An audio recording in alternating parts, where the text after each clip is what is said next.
Kata ulama Malikiyah, Hanafiyah, Hambaliyah, tahiyatul masjid juga tak boleh di waktu ini. Kata tiga mazhab selain mazhab Syafi'i. Kata mazhab Syafi'i dan sebagian riwayat dalam Hambali, mereka mengatakan bahwa tahiyatul masjid itu boleh dilakukan dan ini dimasukkan kepada sholat sunnah yang sebelum sholat sunnah itu ada sebab kita melaksanakan sholat sunnah. Bismillahirrahmanirrahim. Sebelumnya kita sedang bahas penjelasan hadis tentang masjid. Apa yang sebaiknya kita lakukan di masjid, apa yang tak boleh kita lakukan di masjid. Malam ini pembahasan kita hadis tentang sholat tahiyatul masjid. Pada kitab saya hadis 263. Wabihi ilahi qal, dengan sanad kita yang tersambung pada Imam Ibnu Hajar.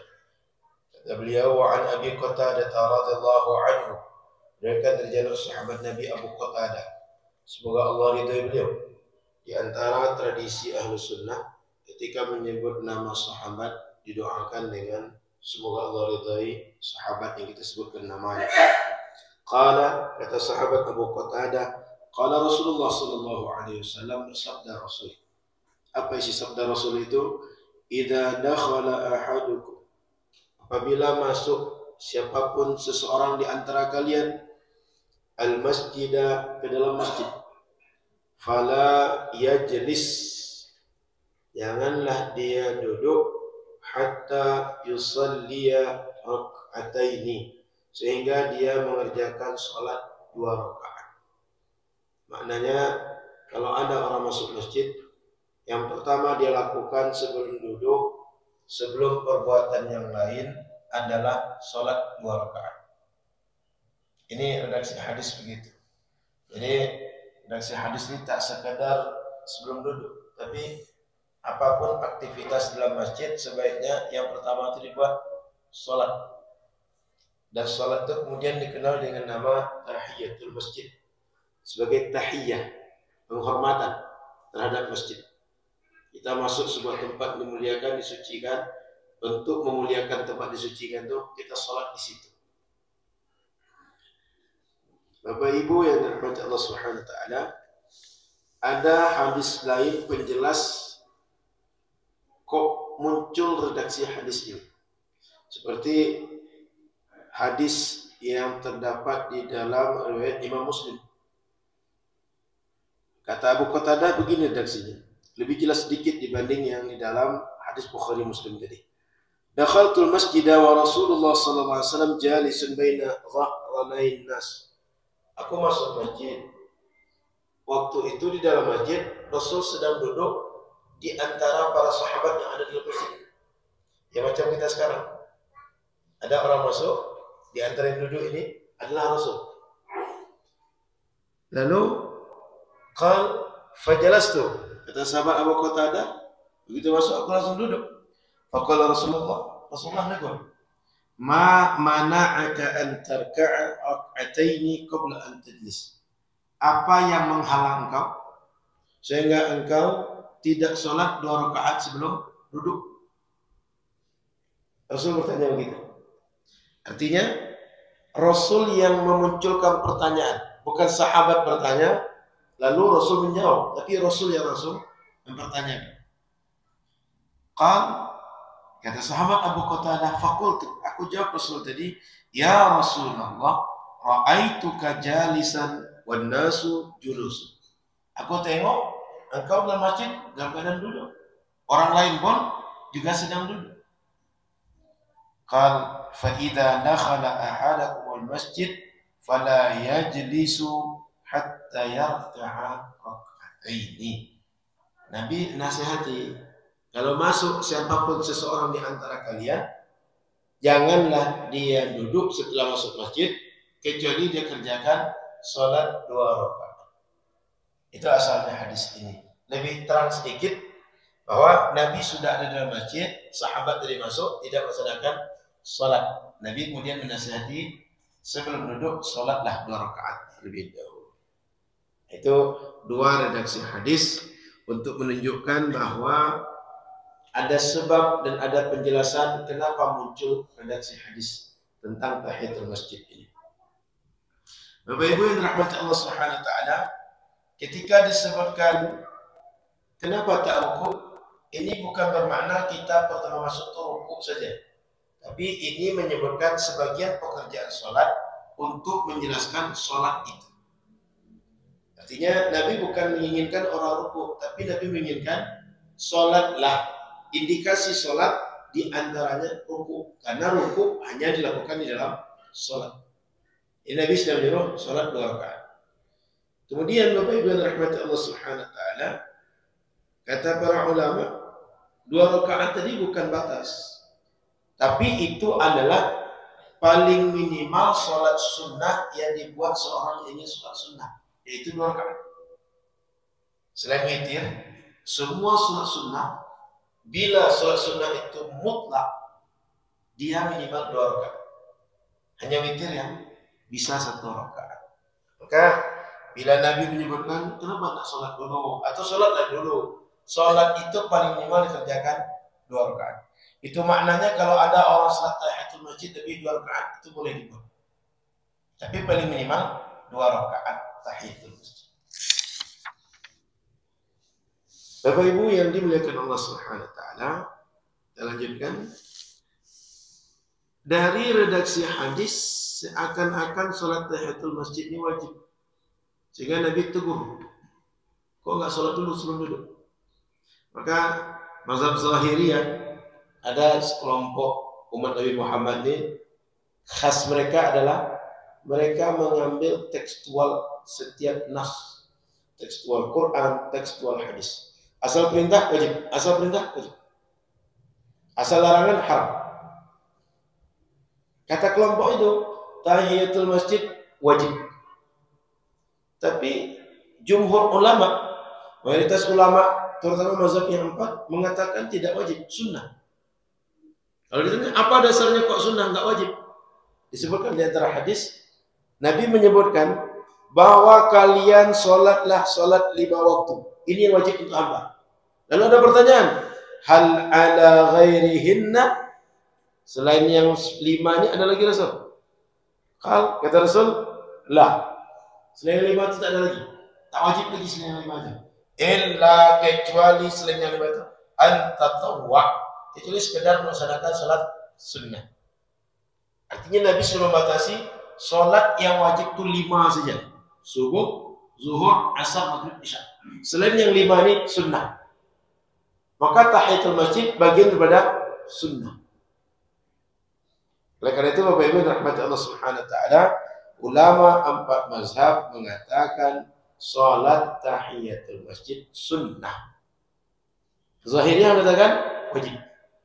Konsekuensinya adalah kalau ada orang masuk masjid tak salat tahiyatul masjid, bagi jumhur mereka tak berdosa. Tapi kalau bagi Zahiriyah orang ini berdosa. Kenapa? Meninggalkan yang wajib. Jadi Bapak Ibu perlu paham, ketika menyebut penerang ini wajib, ini sunnah, ini haram, itu ada konsekuensi hukum. Kalau dia wajib ditinggalkan orang, berdosa. Kalau dia sunnah ditinggalkan orang, orang tak berdosa karena meninggalkan yang disunnahkan itu. Jadi syariatnya ketika dibuat hukum itu tak sekedar menyebut ini haram, ini wajib, ini sunnah, tidak. Tapi wajib dan haram dan sunnah itu ada konsekuensi hukum. Bila ditinggalkan, orang berdosa kalau itu termasuk hukum wajib. Kemudian Bapak Ibu yang dirahmati Allah Subhanahu wa taala, poin yang kedua dari hadis ini secara redaksional menunjukkan bahwa salat tahiyatul masjid dikerjakan kapan saja. Sehingga ini bisa menjadi pikir bagi kita bagaimana dengan mengerjakannya di waktu-waktu yang 5 terlarang. Di dalam mazhab ulama ada 5 waktu itu tak boleh kita sholat sunnah. 1 setelah subuh Pak, sampai matahari terbit. 2 saat matahari terbit sampai dia agak naik sedikit, sehingga kita melaksanakan sholat syuruk atau sholat duha di awal waktu. saat matahari sedang di tengah sampai zawal, artinya pindah sedikit ke arah barat sehingga cahayanya dari arah barat ke timur lagi. Tadinya dari timur ke barat, sekarang sudah di tengah kemudian barat ke timur. Yang keempat setelah asar, 5 saat matahari tenggelam sampai dia selesai tenggelam. Ini 5 waktu tak boleh sholat sunnah. Bagaimana tahiyatul masjid? Nabi tak membatasi. Pokok masuk masjid, sholat tahiyatul masjid. Kalau tadi 5 waktu ini tak boleh sholat sunnah.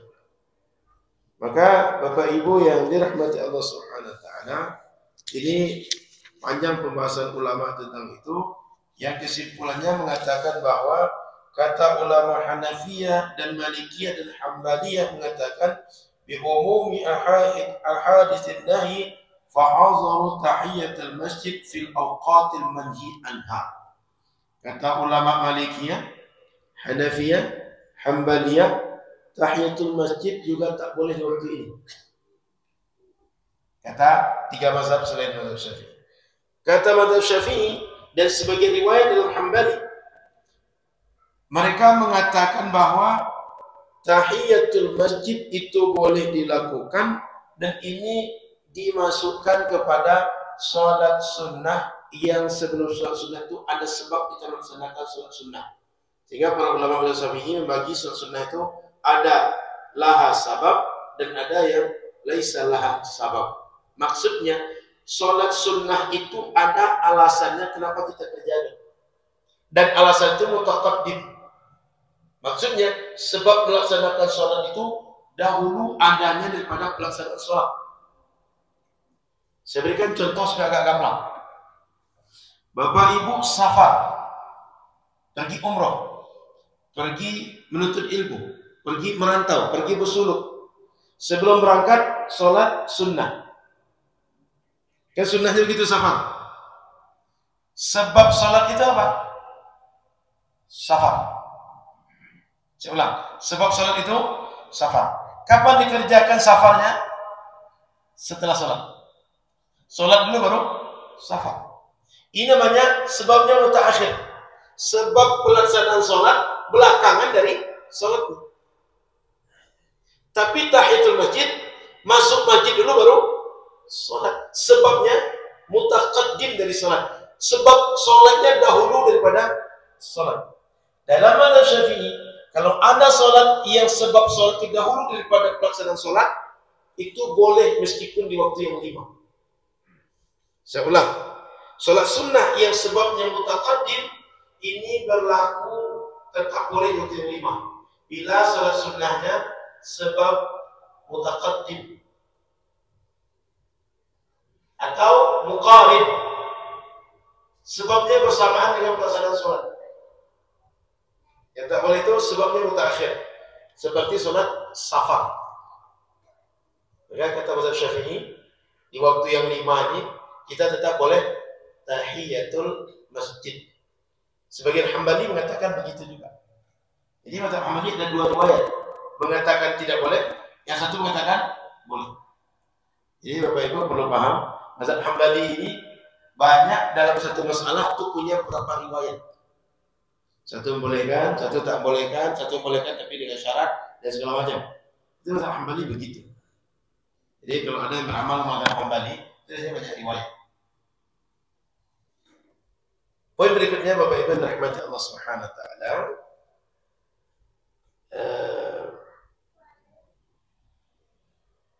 Mana tadi?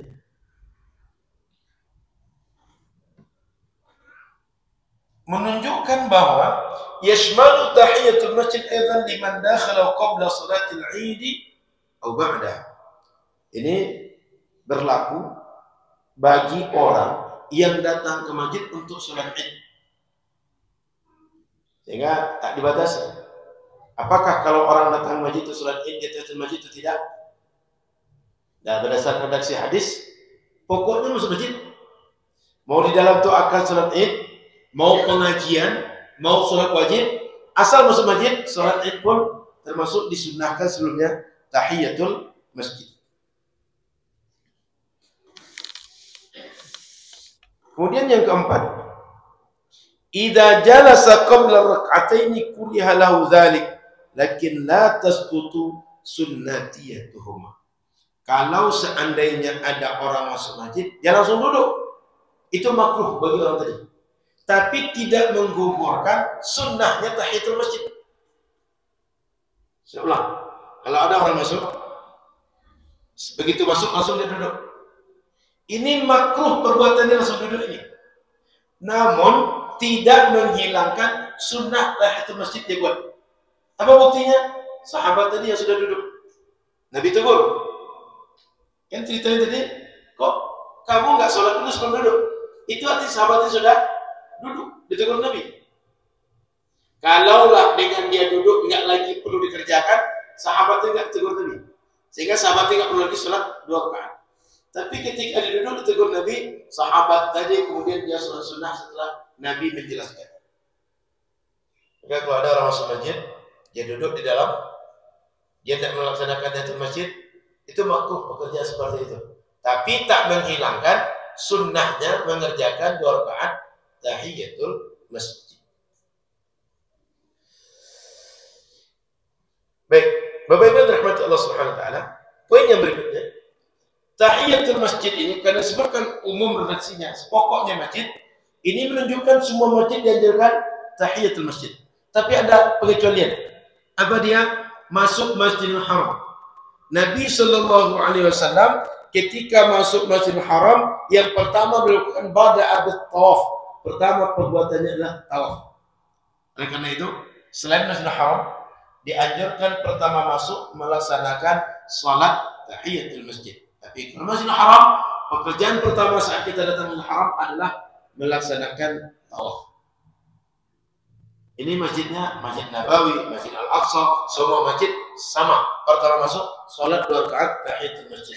Tapi Masjidil Haram melaksanakan tawaf.